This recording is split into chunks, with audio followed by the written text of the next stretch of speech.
Bună! Bine ați venit pe canalul Illegal Tuners. Eu sunt Andrei și astăzi am să vă prezint pas cu pas exact cum să treci de la niște stopuri originale pe LED la niște stopuri tot pe LED aftermarket pentru Audi A6C6. Modelul meu este din 2005, dar sunt aceleași stopuri din 2005 până, dacă nu mă înșel, în 2009.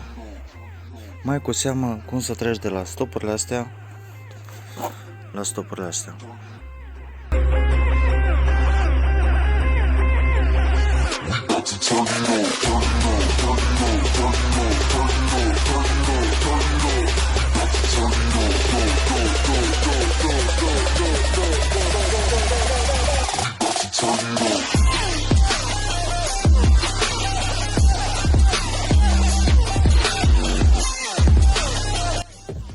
Mai întâi trebuie să desfacem două șuruburi, unul pentru un stop, unul pentru celălalt.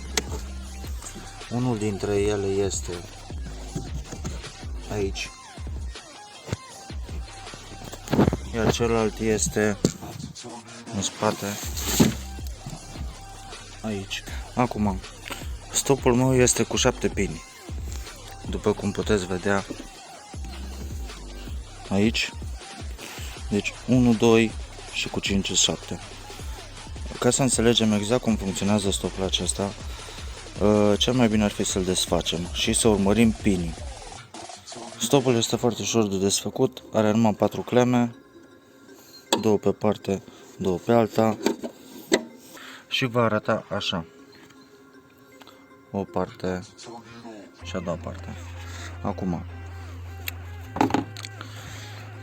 voi trasa cu markerul pinii ca să înțelegeți exact cum funcționează stopul. După cum vedeți, avem mai multe lamele. Fiecare lamele este de fapt un conductor de curent.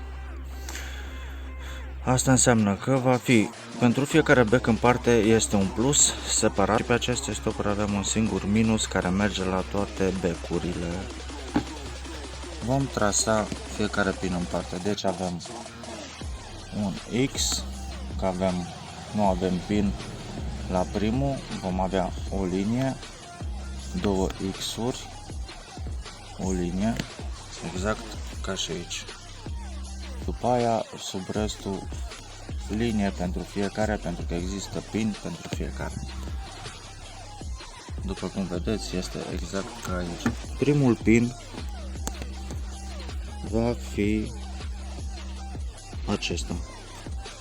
Și la noi pe pancardă va fi acesta, să îi zicem 1, adică acesta. Să nu arătăm 1, este minusul, pentru că, după cum vedeți, el merge la toate becurile, merge la acesta, se întoarce pe aici, vine la acesta, merge mai departe la acesta, de aici merge mai departe și se întoarce aici.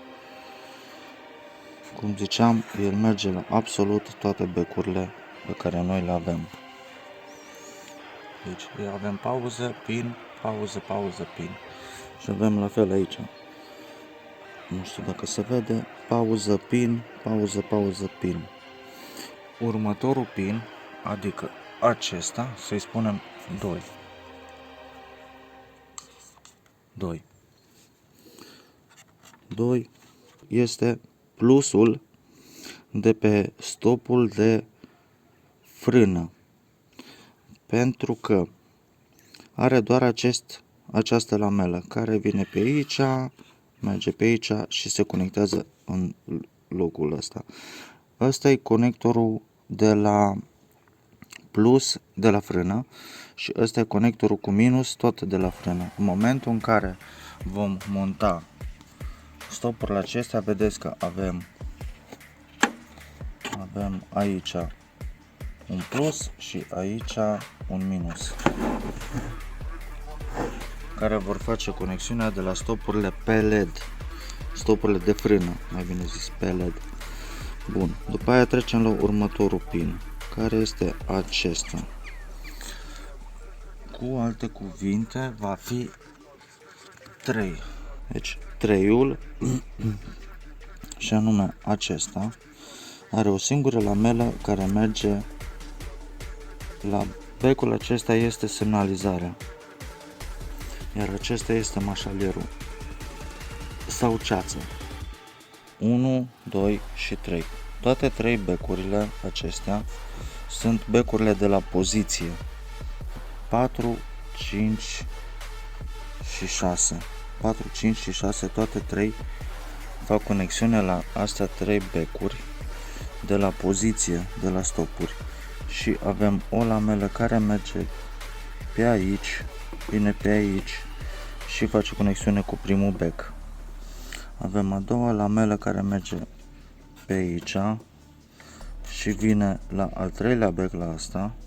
Și avem următoarea lamelă care vine pe aici, pe dedesubt și face conexiune la becul acesta. Să recapitulăm. Avem pauză, pin, pauză, pauză, pin. Și pe rândul 2 avem pin peste tot. La pinul 1 avem o pauză și un pin. Pinul cu numărul 1 este minusul universal care merge la absolut toate becurile. După ce avem două pauze, pinul 2 care este plusul de la frână pe LED. Pinul 3 este plusul de la semnalizare. 4, 5 și 6 sunt plusurile de la poziție, pentru că avem poziție pe 3 becuri. Și 7-le este plusul de la ceață sau mașalier, depinde de modelul de mașină. În continuare vom avea nevoie de o tublare de 13, așa, un prelungitor, mi-e place să folosesc prelungitorul, și un cricket sau o șurubelniță cu un cap de 13 sau orice, să fie tublare de 13.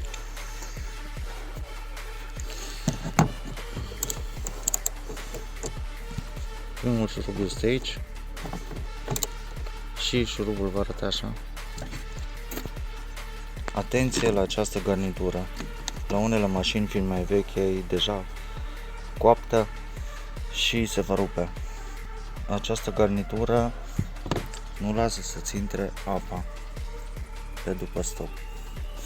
În momentul în care dai stopul jos, încearcă să tragi cât mai ușor de el, pentru că el are aici două clipsuri. După cum am zis, astea sunt cele două clipsuri și acesta este șurubul. Pentru că avem mașalier pe o parte și ceață pe cealaltă parte,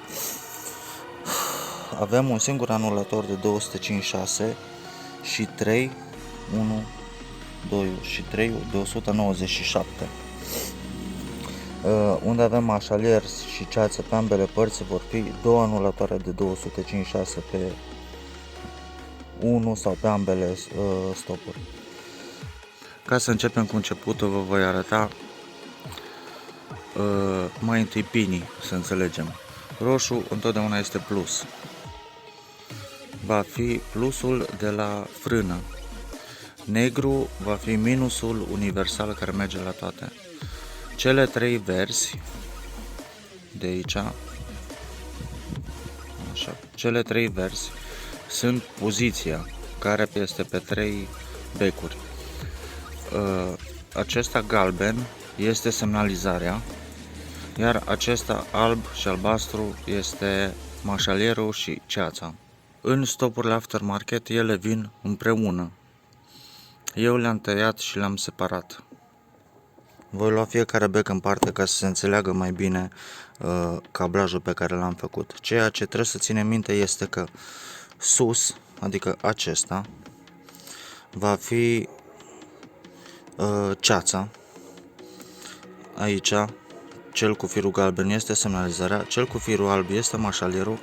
Aici și aici avem frâna și poziția. Cel mai simplu este să luăm fiecare bec în parte să vedem fiecare ce face. De obicei, pentru fiecare bec în parte avem o intrare pentru anulator și o intrare pentru firul care va merge direct în mufă. Eu mi-am legat frâna pe ambele părți, cum arată aici în poză.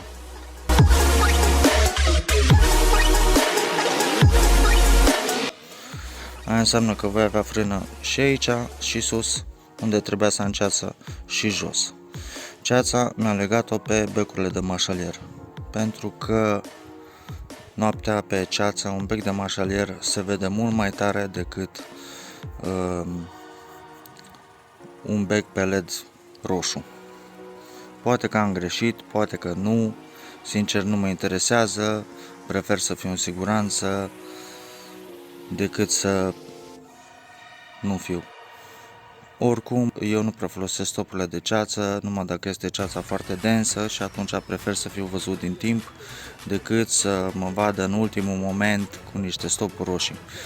Și dacă vine cineva în spatele meu, am să le opresc, pentru că cine a ajuns în spatele meu m-a văzut deja și a încetinit. Bun. Acum să vedem ce avem aici. Cum ziceam, la mine ceața va fi un bec de frână. Frâna, nu am anulator legat la ea, pentru că nu mai a fost nevoie. Pe frână de obicei nu trebuie legat anulatori.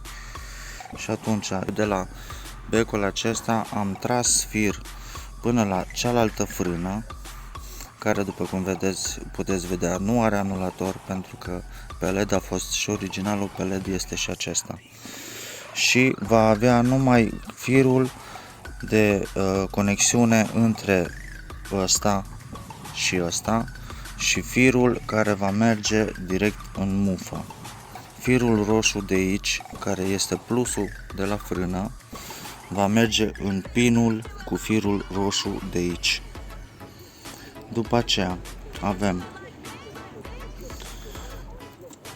becul de aici, dintre anulatori este cel de poziție. Nu știu dacă se vede, este un verde cu negru. Acum, la acesta verde cu negru avem, să le trag deoparte, un anulator de 197 legat la el, acesta chiar de lângă el. Și firul care merge, firul verde cu negru care merge direct în mufa de aici. Mai cu seamă va merge în... Asta este firul. Mai cu seamă va merge în pinul de lângă mașalier, adică în pinul 6. Mai avem un anulator de 197, cel de lângă becul de frână de sus sau ceață, care va fi de ceață, care merge direct prin firul acesta, prin mufa aceasta, direct în mufa principală, mai cu seamă în firul verde din mijloc. Aia înseamnă în pinul 5 de aici, care va fi pe poziție. Mai avem anulatorul de 256, care merge tot direct prin mufă, care merge direct în mufa principală, mai cu seamă în firul acesta verde, în primul de la stânga la dreapta. Aia înseamnă că va fi în pinul 4. Avem un fir galben care merge direct în semnalizare ca și plus, un fir alb care merge direct în becul acela de la mașalier. Acelea sunt legate fără anulator de eroare, fără absolut nimic, direct mufă în mufă și cu asta basta. Ce trebuie să țineți minte? Becurile de frână niciodată nu o să aibă anulatori la cei care au frânele pe LED. Și stopul acesta cu un anulator de 256 și cu 3 de 197 este valabil pentru cei care au 7 pini. Oricum, mufa vine cu 7 pini, aia înseamnă că se potrivește doar la 7 pini. Mai sunt și cu 6 pini și cu 8 pini, la care stopurile sunt la fel, doar mufele diferite și vor fi mai multe anulatoare.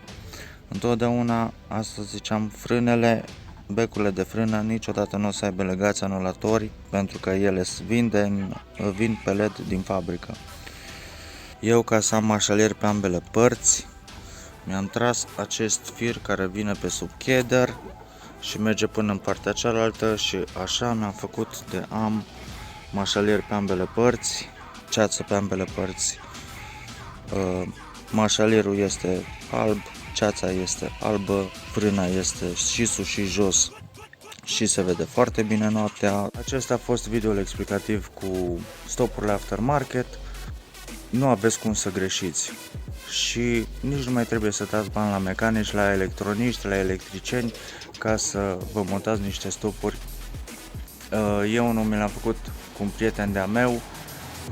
Ne-am descurcat, pot să zic, amândoi, odată ce am înțeles fiecare pin ce face, fiecare fir ce face, am reușit și ne-am legat singuri și cred că puteți și voi. Vă urez baftă la montaj, baftă în tot ceea ce vreți să faceți cu mașinile voastre, dați un share, un like, un subscribe, dați-l și la alții care vedeți pe grupuri că au probleme sau nu știu să le lege și pe viitor am să mai pun și alte videoclipuri cu ce modific eu la mașină și cu ce am schimbat la mașină și cu explicații cum să demontați. Scopul acestor videoclipuri este să fie folositoare. Sper să vă ajute. Vă mulțumesc că m-ați urmărit. Bye!